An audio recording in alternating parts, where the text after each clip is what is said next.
Shalom jemaat Tuhan yang saya kasihi. Dalam 3 episode ke depan kita akan belajar dari mini series tentang kingdom mentality.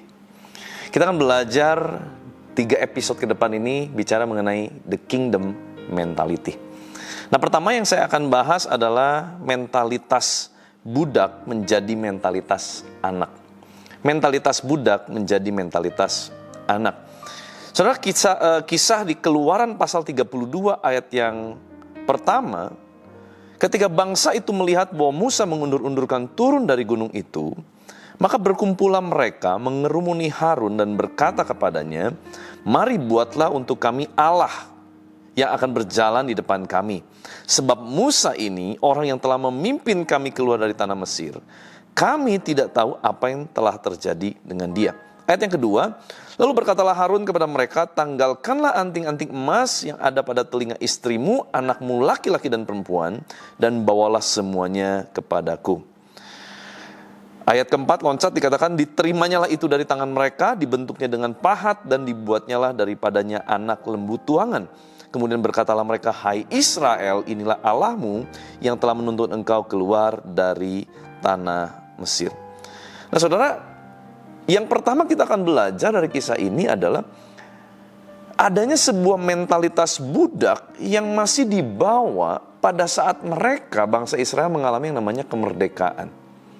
Mereka sudah terbiasa untuk menjadi budak ratusan tahun, dan dalam satu malam Tuhan memberkati hidup mereka dengan luar biasa, di mana mereka yang tadinya morat-marit, mau makan pun sulit, sekarang menjadi orang yang sangat kaya raya, bahkan berkecukupan berlebihan.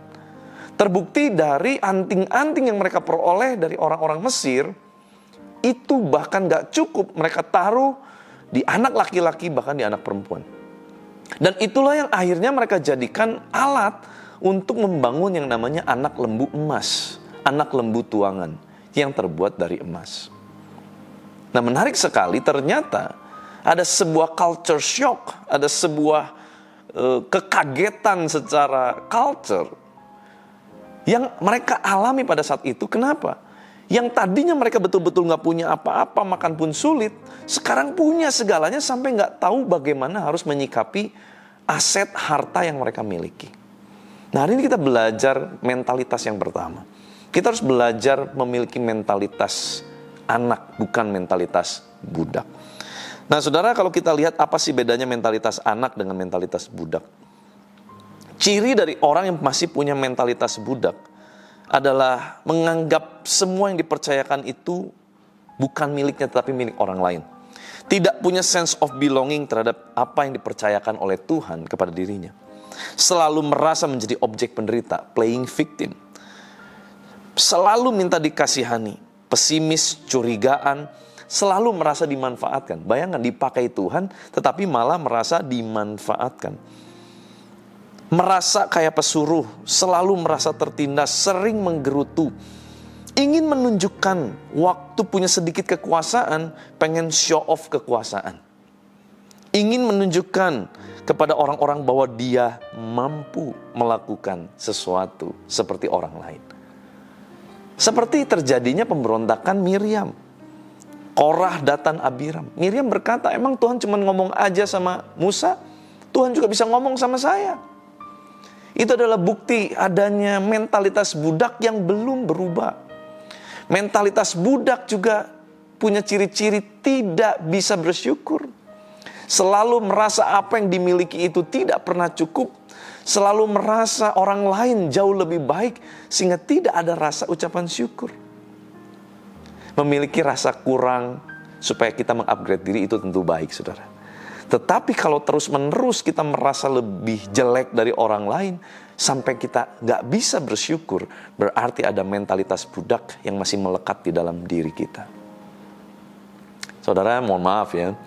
Salah satu culture shock mungkin yang bisa terjadi dalam kehidupan era modern sekarang adalah waktu seseorang yang tadinya mau beli sesuatu gak bisa, sekarang punya uang, dia beli semua yang pada saat dulu dia gak bisa beli. Padahal belum tentu dia perlu. Itu adalah salah satu culture shock yang terjadi. Nah, mari kita menyikapi hari-hari ini bagaimana kita mengubah mentalitas kita. Bukan lagi mentalitas budak, tapi menjadi mentalitas anak. Mentalitas seorang anak, waktu dia dipercayakan sesuatu, sekalipun itu bukan miliknya, tetapi karena dia adalah anak, dia tahu dia sebagai anak, maka apa yang dipercayakan kepada dirinya, dia akan pergunakan sebaik-baiknya. Dia akan kembangkan sebaik-baiknya. Seorang dengan mentalitas anak, waktu melihat tempat perusahaan dia bekerja bangkrut, mau menuju kehancuran, dia akan mengupayakan segala daya usaha supaya perusahaan di mana dia kerja itu bisa bangkit. Karena mentalitasnya anak. Tidak ada seorang pun anak yang rela mengizinkan apa yang sudah dicapai oleh orang tuanya hancur begitu saja. Tetapi kalau mentalitas budak, dia akan berkata, peduli amat. Bisnis bukan punya saya, perusahaan bukan punya saya, yang punya adalah pemimpin perusahaan. Saya tidak juga mendapat keuntungan apapun kalau ini bangkrut, kalaupun ini tidak bangkrut. Waktu mentalitas seperti itu masih terbangun, itu ciri dari seseorang yang belum punya mentalitas anak, tetapi masih memiliki mentalitas budak. Mentalitas budak di dalam jatuh bangun di dalam dosa. Dia akan selalu berkata, habis gimana? Gak ada lagi kekuatan, habis gimana? Gak mampu, habis gimana? Lebih banyak, habis gimana? Padahal Alkitab berkata, kita ini sudah dimerdekakan dari dosa. Kita punya kuasa untuk menaklukkan dosa. Mentalitas anak, dia akan berkata tidak kepada dosa. Dia akan berkata, aku akan bangkit lagi dari segala dosa. Aku akan bangun kembali dari segala kejatuhanku di dalam dosa. Itu mentalitas anak. Playing victim, selalu merasa menjadi objek penderita. Tidak pernah merasa untuk bersyukur, tidak punya hati untuk lebih mengucap syukur. Kenapa? Karena selalu merasa apa yang diberikan Tuhan dalam dirinya kurang, karena dia selalu melihat orang lain mendapat lebih. Selalu membanding dirinya dengan orang lain yang lebih. Kalau dia bisa, kenapa saya nggak boleh?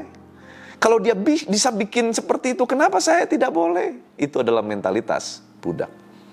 Hari ini kita belajar, mari, kalau kita mau masuk ke dalam kingdom mentality, ada satu mentalitas kerajaan Allah. Mentalitas budak harus dirubah menjadi mentalitas anak. Bangsa Israel waktu dibawa keluar, yang dia lakukan dengan harta benda yang dia miliki dari anugerah Tuhan, dia pakai untuk menyakiti hati Tuhan. Karena mentalitasnya belum siap untuk diberkati. Mentalitasnya masih menjadi mentalitas budak, bukan mentalitas anak. Mari kita belajar hari ini, ada satu topik yang luar biasa. Kita belajar mengubah mentalitas yang pertama, adalah prinsip mentalitas budak menjadi mentalitas anak. Seorang anak waktu melihat jiwa-jiwa terhilang, dia tidak mungkin membiarkan begitu saja.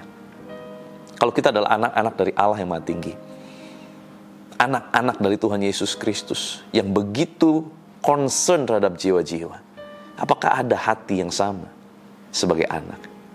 Atau kita cuma, ya udah, saya yang penting udah memberitakan Injil, saya udah kasih tahu 2-3 kali, dia nggak mau dengar, urusan dia mau jatuh-jatuhlah. Saya punya cara seperti ini, saya sudah cocok begini, jangan ganggu saya.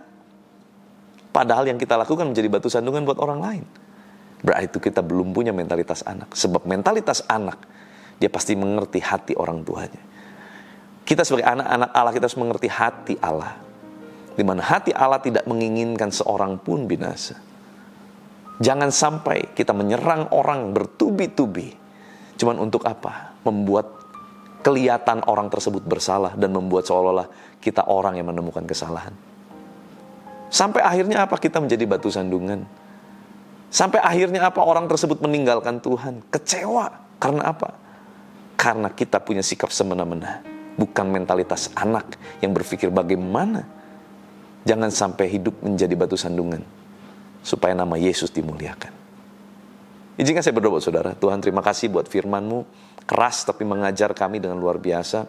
Kami belajar prinsip yang pertama tentang prinsip kerajaan Allah, mentalitas kerajaan Allah. Biar kami mengubah mentalitas budak itu menjadi mentalitas anak. Jadi anak-anak yang mengasihi jiwa-jiwa, anak-anak yang mengasihi Tuhan dengan sungguh-sungguh. Anak-anak yang sungguh-sungguh punya sense of belonging terhadap talenta yang Tuhan berikan dalam kehidupan setiap kami. Kami melihat tuayan di sekeliling kami. Tidak memandang bulu, tetapi kami boleh membawa lebih banyak lagi orang untuk boleh mengalami perjumpaan dengan Tuhan. Terima kasih Tuhan, berkati anak-anak-Mu. Apapun aktivitas mereka sepanjang hari ini, Tuhan Kau jadikan mereka berhasil. Tangan-Mu yang menjadikan mereka berhasil. Kemurahan tangan-Mu menyertai kehidupan mereka.